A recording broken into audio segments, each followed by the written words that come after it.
जब मैं बड़ा हो रहा था मैं अनिच्छुक प्रार्थना करता था। स्कूल असेंबली में प्रार्थना होती थी जिसे सभी दिल से करते थे, लेकिन सच कहूँ तो हम में से कईयों को नहीं पता था कि हम किस बारे में प्रार्थना कर रहे हैं। मेरे परिवार में हर चीज़ के लिए प्रार्थना होती थी। खोए हुए लेगो के टुकड़े, पार्किंग की जगह, खाने के समय, सिवाय नाश्ते के। मैं कभी नहीं समझ पाया कि क्यों। मैं सोचता था शायद परमेश्वर सुबह जल्दी नहीं उठते इसलिए। मैं सिर्फ मुसीबत के समय प्रार्थना करता था या जब मुझे मदद की ज़रूरत होती थी।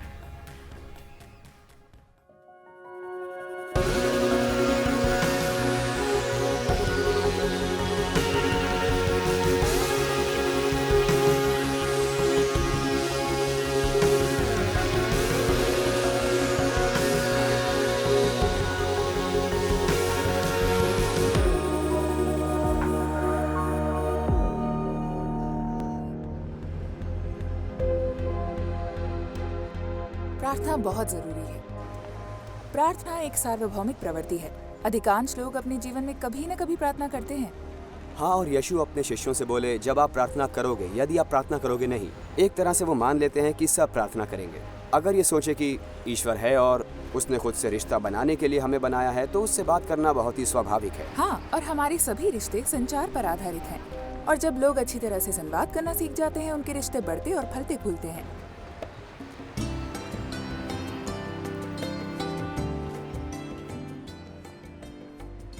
हाँ, मैं प्रार्थना करती हूँ। करता हूँ, बहुत करता हूँ मैं। बिल्कुल नहीं करती हूँ, कभी नहीं करती हूँ। सच कहूँ तो मैं बिल्कुल भी प्रार्थना नहीं करता। कभी कभी बहुत शॉर्ट प्रेयर करती हूँ। मैं प्रार्थना करता हूँ, प्रार्थना के लिए चर्च जाता हूँ। तो हम एक भगवान का ऐसा फ्रेंड मान के हम उनको बता सकते हैं। जी हाँ, करता हूँ, मैं पूरा करता हूँ। अर्ली मॉर्निंग पूजा करता हूँ मैं सर जी। मैं रोज प्रार्थना करती हूँ, सुबह करती हूँ, कभी भी प्रॉब्लम में हूँ तभी करती हूँ। अगर मुझे कुछ चाहिए या किसी मुश्किल में हूँ तो मैं प्रार्थना करूँगा। हाँ, मैं प्रार्थना करता हूँ। नहीं जी, बिल्कुल भी नहीं। कभी भी नहीं। I think it's a wastage of time. पूजा प्रार्थना करने से तो अच्छा है आप जॉगिंग कर लो, कुछ बना के किसी को खिला दो, किसी को पढ़ा दो। दैट इज अ बेटर पूजा। अगर मेरा परिवार जबरदस्ती करेगा तो मैं बस शांत बैठ जाऊंगा। मैंने पहले कभी गहराई से प्रार्थना नहीं की है। तो ऐसे ही है कि जो मेरे दिल में है वो उसके दिल से बोलना है, और जो उस पे दिल पे है मैं समझना चाहिए। तो ये मेरे लिए प्रार्थना है।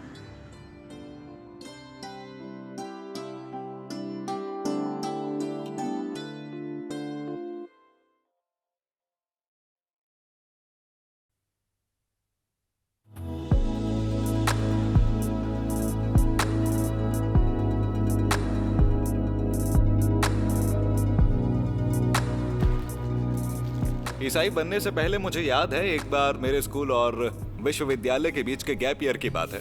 मैं 17 साल का था और मैं एक रोवर टिकट के साथ ग्रे हाउंड बस में यूनाइटेड स्टेट्स की यात्रा कर रहा था और मैंने अपना सारा सामान खो दिया।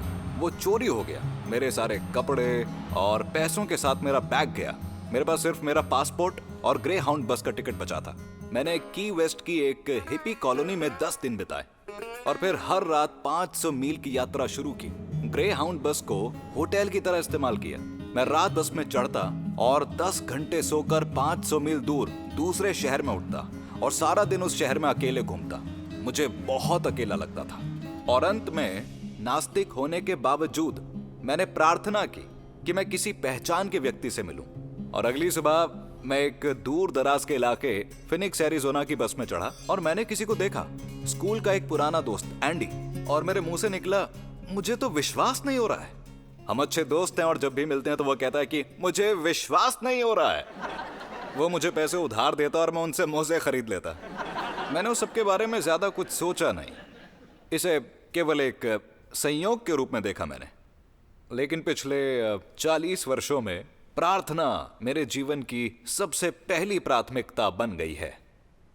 ऐसा नहीं कि मैं इसमें माहिर हूं, मुझे अभी भी प्रार्थना काफी कठिन लगती है। जब मैं प्रार्थना करना शुरू करता हूं, विचलित करने वाले सभी विचार प्रार्थना से मेरा मन भटकाते हैं और अक्सर जीवन की व्यस्तताओं में प्रार्थना के लिए समय निकालना मुश्किल होता है। पर मुझे प्रार्थना पसंद है। ऐसा क्यों है? देखिए, प्रार्थना आपके जीवन का सबसे महत्वपूर्ण कार्य है। सच तो यह है कि आपके अस्तित्व का उद्देश्य यही है। आप परमेश्वर के साथ रिश्ता बनाने के लिए बनाए गए हैं। और आप इस रिश्ते में कैसे संवाद करते हैं? प्रार्थना के द्वारा। अगर आप किसी से प्यार करते हैं तो उनके साथ समय बिताना चाहते हैं, उनसे बातें करना चाहते हैं, रिश्ते को आगे बढ़ाना चाहते हैं। इसी तरह हम परमेश्वर से अपने रिश्ते में भी बढ़ते हैं।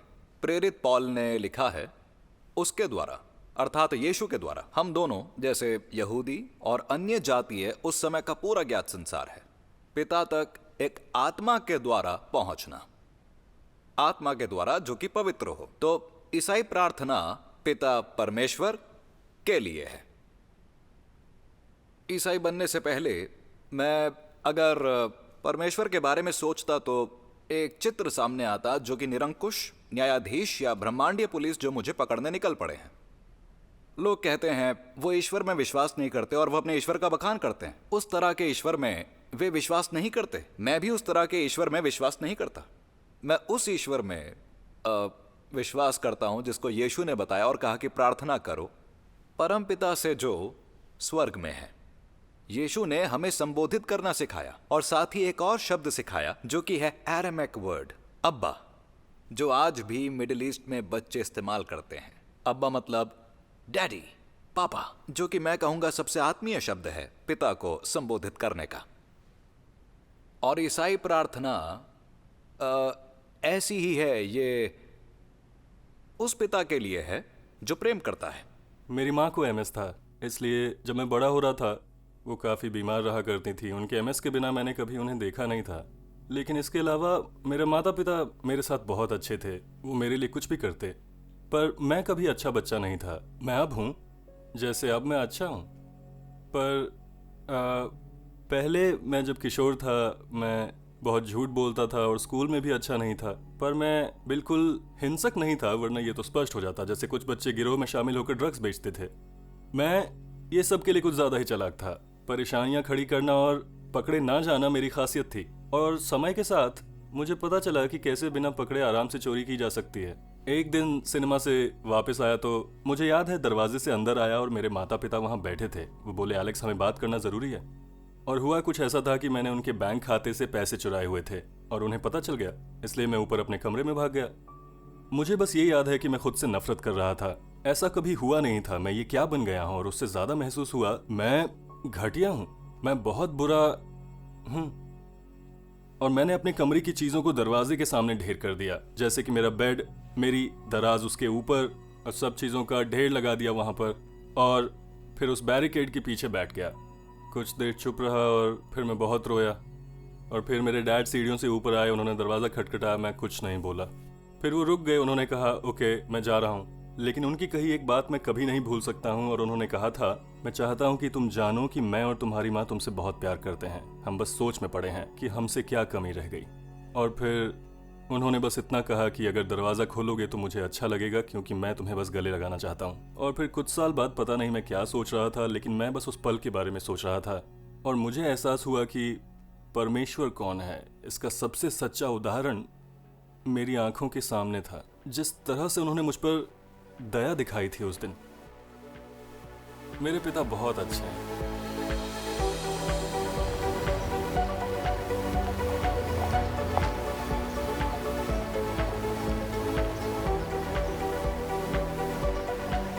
यीशु हमें प्रार्थना करने के लिए कहते हैं स्वर्ग में हमारे पिता से, और ये स्नेही पिता सारे ब्रह्मांड और कायनात के रचयिता भी हैं।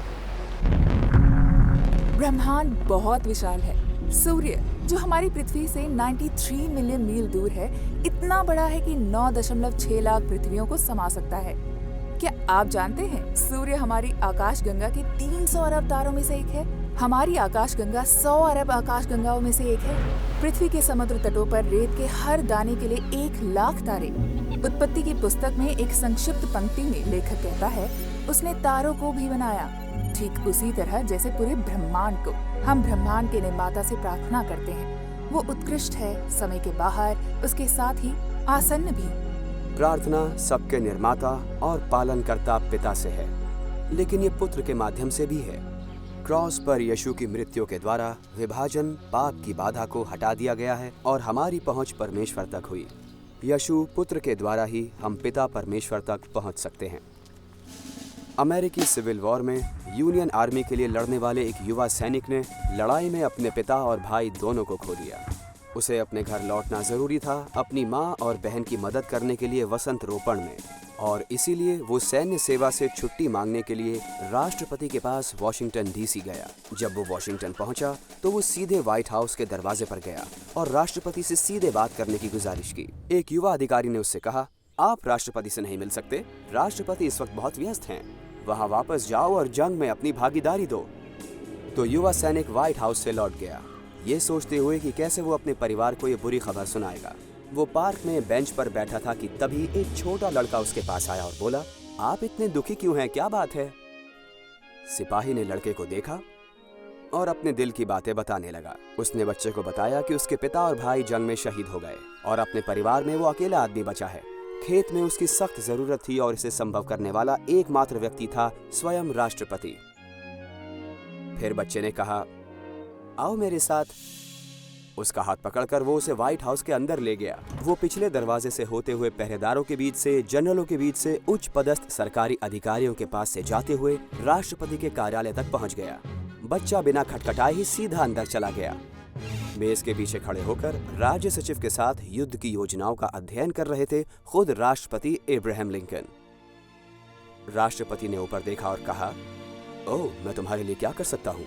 बच्चे ने कहा, डैड, इस आदमी को आपसे बात करनी है। सैनिक को बेटे के माध्यम से राष्ट्रपति तक पहुंच प्रदान हुई थी। इसी तरह सेंट पॉल बताते हैं कि यीशु के माध्यम से, पुत्र के माध्यम से हम पिता तक पहुंचते हैं।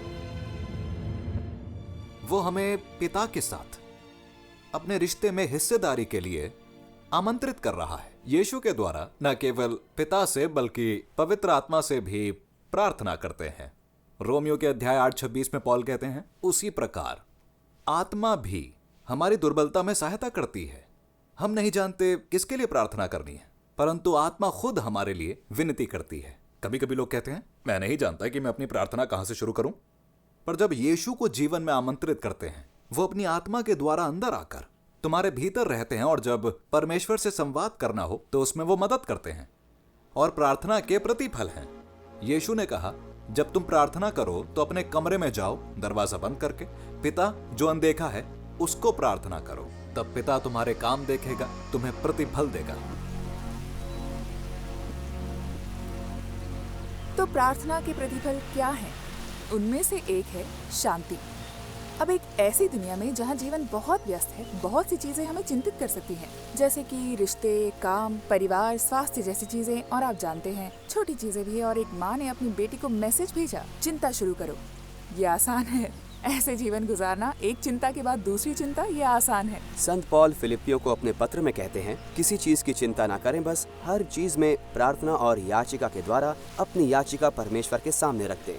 दूसरे शब्दों में, जब आप चिंतित हो तो प्रार्थना करें और परिणाम आश्चर्यजनक होंगे, और ईश्वर की शांति आपके अंदर, आपके दिलो दिमाग में यीशु के प्रति विश्वास को और गहरा और मजबूत बना देगी। हाँ, पर शांति का ये मतलब नहीं है कि कोई परेशानी, समस्या या कड़ी मेहनत नहीं होगी। मतलब उन सभी चीजों से घिरे होने के बावजूद आपके दिल में शांति का एहसास होता है। ये गहरे समुद्र के प्रवाह की तरह है। भले ही सतह पर लहरें हों, नीचे एक शांति होती है, और जब आप प्रार्थना में उसके पास आते हो तो परमेश्वर आपको यही देता है। और प्रार्थना का एक और प्रतिफल है आपका नजरिया। जीवन की व्यस्तता में प्रार्थना के लिए समय निकाल पाना आसान नहीं होता है। हो सकता है आपको ये वक्त की बर्बादी जैसा लगे, पर मेरा अनुभव है कि जब मैं प्रार्थना के लिए समय निकालता हूँ परमेश्वर का धन्यवाद करने के लिए, तब जीवन की चिंताएं इतनी बड़ी महसूस नहीं होती। जिन चीज़ों से मैं अपने जीवन में निपट रहा हूँ वो अभी भी वैसे ही हैं, लेकिन प्रार्थना से उनके प्रति मेरा दृष्टिकोण पूरी तरह से बदल जाता है। प्रार्थना सिर्फ हमें नहीं बदलती, बल्कि परिस्थिति बदलती है। यही है प्रार्थना की शक्ति।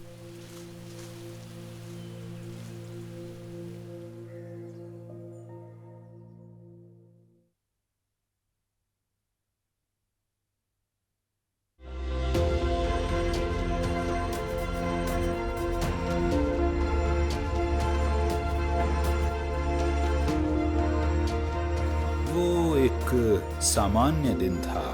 हम खान में गए और उस दिन मुझे कोई जल्दबाजी वाला काम नहीं था, इसलिए मैं उपकरण कार्यशाला ले गया, अपना काम करके फिर शेल्टर चला गया।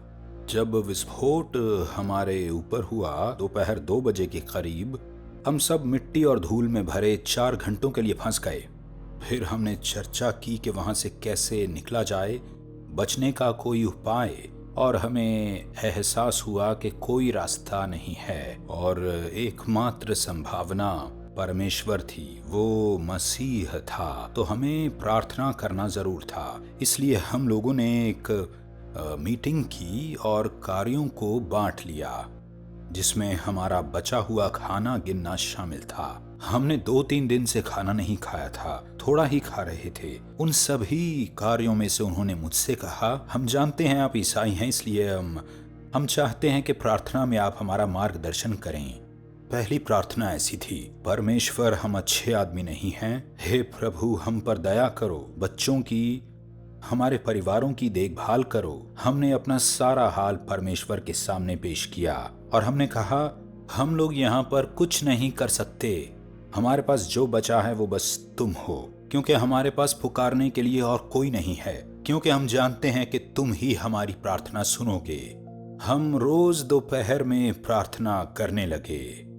इससे लोगों में बदलाव आने लगा, उनके रवैये, दोस्ती, एकता में। परमेश्वर की आत्मा वहां हमारे साथ थी। मैंने परमेश्वर के सामने उन 33 लोगों से अधिक विनम्र किसी को नहीं देखा। हमने 24 घंटे 48 घंटे के लिए भोजन छोड़ दिया। 72 घंटों से अधिक ये नहीं हो पाता।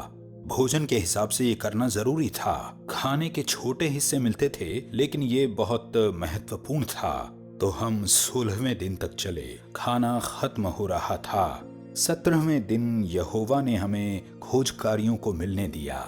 हमें एहसास हुआ कि मशीनें चल रही थीं और ये कि वे हमें अलग अलग जगहों पर खोज रहे थे। लेकिन 17 दिनों की प्रार्थना के बाद एक चमत्कार, छानबीन में खोए हुए लोग मिले थे।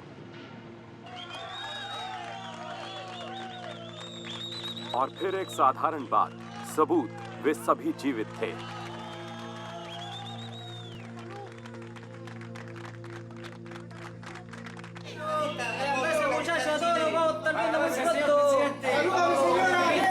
हम रोज प्रार्थना कर रहे थे परमेश्वर से, उन्हें मार्गदर्शन मिलने के लिए और हमें खोजने में मदद करने के लिए।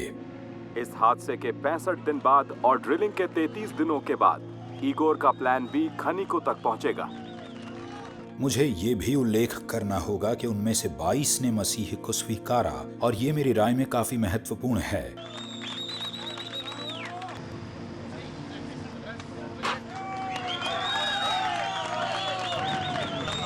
जब हम निकलने वाले थे तो मुझे उन्हें प्रार्थना के लिए बुलाना पड़ा।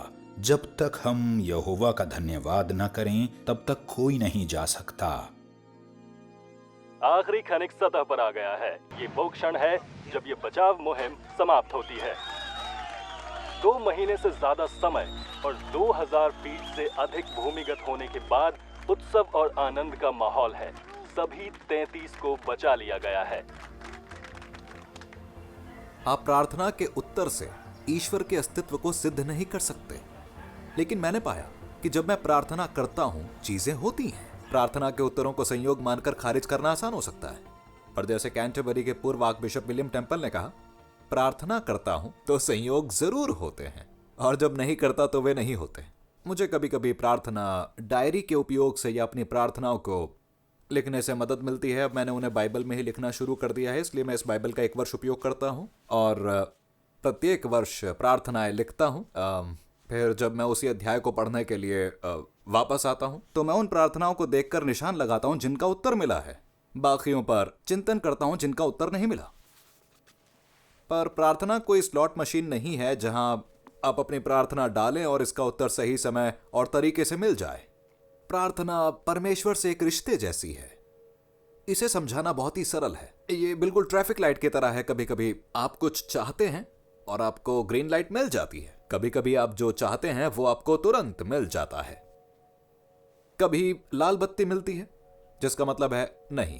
और मुझे पता है कई बार मुझे उत्तर नहीं मिलता और जब मैं पीछे मुड़कर देखता हूं तो ईश्वर को शुक्रिया कहता हूं दरवाजा बंद करने के लिए, क्योंकि यदि उसने ऐसा नहीं किया होता तो मैं अभी जो कर रहा हूं वो नहीं कर रहा होता। वो जानता था मेरे लिए अच्छा क्या है, पर यह स्पष्ट नहीं होता कि उत्तर क्यों नहीं आ रहा, क्या कारण है कि नहीं आ रहा, और हम इसका कारण कभी भी नहीं समझ सकते, और यह वाकई कठिन हो सकता है। एक अवसर के बारे में सोचता हूं जब मैं अपने एक सबसे अच्छे दोस्त मिक हॉकिंस के साथ स्क्वैश खेल रहा था। उसने बस एक बढ़िया बैकहैंड ड्राइव खेला और जैसे वो फोरहैंड खेलने मुड़ा, वो दिल के दौरे से मर गया। और मैंने उस क्षण में जितना परमेश्वर को पुकारा उससे अधिक कभी नहीं पुकारा। उनके 6 बच्चे थे, सबसे छोटा 6 साल का था और सबसे बड़ा 18 साल का था। और हमें इन सब बच्चों को बताना था, और ये सबसे दर्दनाक बात थी। और आज भी मेरे लिए ये सबसे दर्दनाक चीज है। अगली सुबह 5 बजे मैं टहलने निकला, क्योंकि जाहिर है मुझे नींद नहीं आ रही थी और मैं प्रार्थना कर रहा था, परमेश्वर को पुकार रहा था। ईश्वर, मुझे नहीं पता कि आखिर ऐसा हुआ ही क्यों, पर मैं आप पर भरोसा करना बंद नहीं करने वाला। मैं प्रार्थना करना नहीं छोड़ूंगा। कोरी टेन बुम ने कहा, जब एक ट्रेन सुरंग से गुजरती है और अंधेरा हो जाता है तो कोई टिकट फेंक कर कूद नहीं जाता। तुम शांत बैठकर ड्राइवर पर भरोसा करो। बाकी समय ये पीली बत्ती के जैसा होता है। रुको, आप प्रार्थना करते हो और वो मांगी हुई चीज आपको तुरंत मिल जाती है। आपको बस प्रतीक्षा और भरोसा करना है। अगर 5 साल का बच्चा कार चलाने के लिए मांगे तो आप कहेंगे नहीं, पर आपका मतलब यह नहीं है कि कार कभी नहीं चलानी है, बल्कि बड़े होने का इंतजार करो। अगर आपके लिए अभी कुछ हो नहीं पा रहा है तो इसका मतलब यह नहीं कि कभी नहीं होगा। परमेश्वर का समय सही होता है।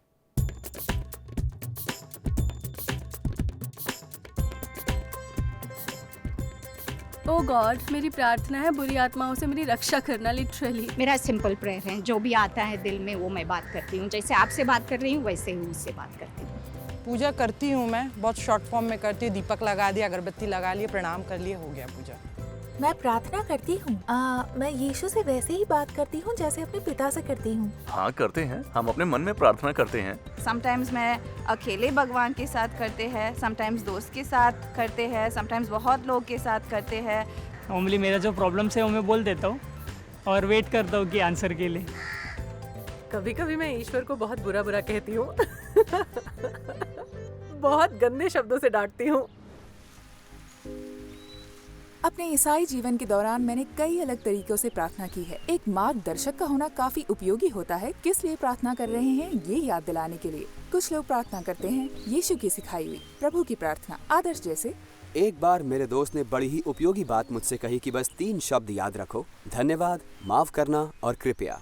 तो धन्यवाद मतलब कृतज्ञता के रवैये को विकसित करने की कोशिश करना, ईश्वर की प्रशंसा करना, जो कुछ भी उसने दिया है उसका धन्यवाद देना। इसलिए मैं अपनी समस्याओं से पहले ईश्वर के आशीर्वाद गिनता हूँ। और माफी मांगना भी सच में बहुत ही महत्वपूर्ण है। मैंने एक बार प्रार्थना सुनी थी, परमेश्वर अब तक मैंने सब ठीक किया है, गपशप नहीं की, अपना आपा नहीं खोया, मैं लालची, क्रोधी, बुरा, स्वार्थी या अति कृपालु नहीं रहा हूँ और मैं खुश हूँ। लेकिन परमेश्वर, कुछ ही मिनटों में मुझे बिस्तर से उठना है और तभी से मुझे तुम्हारी सहायता की आवश्यकता होगी। मुझे हमेशा लगता है कि कबूल करने के लिए बहुत सी चीजें हैं, लेकिन सवाल उठता है कि हमें अपने पापों को कबूल करने की आवश्यकता क्यों है। मतलब यीशु ने हमारे लिए अपनी जान दी, पक्का उन्होंने हमें माफ कर दिया है। यीशु को हमसे ये क्यों सुनना है पापों को क्षमा करें जबकि वो पहले ही क्षमा कर चुके हैं। यीशु ने हमें ये देखने में हमारी मदद की है। यीशु शिष्यों के साथ भोजन कर रहे थे। सूली पर चढ़ाए जाने से 1 रात पहले उन्होंने एक तौलिया लिया और अपने शिष्यों के पैर धोने लगे। जब वो पीटर के पैर धोने आए, उन्होंने कहा नहीं नहीं नहीं, मेरे पाँव मत धोइए। यीशु ने कहा जब तक मैं पैर नहीं धोऊंगा तब तक तो मेरा हिस्सा नहीं। तो पीटर जवाब देते हैं, ऐसा है तो आप मेरे पूरे शरीर को क्यों नहीं धोते। यीशु ने कहा नहीं नहीं, पूरे शरीर को धोने की जरूरत नहीं, एक बार स्नान करने के बाद दोबारा उसकी जरूरत नहीं, बस पैर ही धोना काफी है। तो जब यीशु जीवन में आते हैं और आपको पूर्ण क्षमा प्राप्त होती है तो ऐसा लगता है जैसे आपका पूरा शरीर धुल गया और आपको दोबारा स्नान की आवश्यकता नहीं है। हर बार गलती करने पर फिर से शुरू करने की जरूरत नहीं है। लेकिन जीवन के सफर में हम गंदगी उठाते हैं और हर दिन हमें क्षमा मांगने की आवश्यकता पड़ती है। अंत में कृपया कहना अच्छा है। यीशु ने अपने शिष्यों को प्रार्थना करना सिखाया। आज हमें हमारी रोज की रोटी दो, दूसरों और अपने खातिर प्रार्थना के लिए और कुछ आपको परेशान कर रहा हो जो परमेश्वर से मांगने जैसा बड़ा है, तो आप किसी भी समय कहीं भी प्रार्थना कर सकते हैं। और ऐसा समय आता है जब खुद से प्रार्थना करना अच्छा होता है। मुझे याद है पहली बार जब मैंने किसी और के साथ प्रार्थना की थी, ये हमारे दो करीबी दोस्त निकी और सिलली के साथ था। मैं कुछ 2-3 सप्ताह से ईसाई बना था और उनके साथ छुट्टी पर था, और ये शायद सिला का सुझाव था, आओ एक साथ प्रार्थना करते हैं। इसलिए हमने प्रार्थना की 2 मिनट के आसपास, और उन 2 मिनटों के दौरान काफी लंबा विराम लिया, और अंत में मेरी कमीज पसीने से भीगी हुई थी। मैं बहुत घबराया हुआ था, पहली बार जोर से प्रार्थना कर रहा था, पर वो एक अद्भुत अनुभव था। वर्षों से मैंने पाया है कि प्रार्थना करना अद्भुत है। मैंने परमेश्वर को बहुत सी प्रार्थनाओं का उत्तर देते देखा है। इससे मैं ईश्वर से गहराई से जुड़ा हूं, और आप आज से शुरू कर सकते हैं, बल्कि आप अभी से शुरू कीजिए। आओ प्रार्थना करें। स्वर्ग में रहने वाले प्रभु, आपका धन्यवाद कि आप हमारे पिता हो, कि तुम मुझसे प्रेम करते हो और चाहते हो कि मैं प्रार्थना में तुम्हें बेहतर जानूं। प्रार्थना करने में मेरी मदद करो, यीशु के नाम में, आमीन।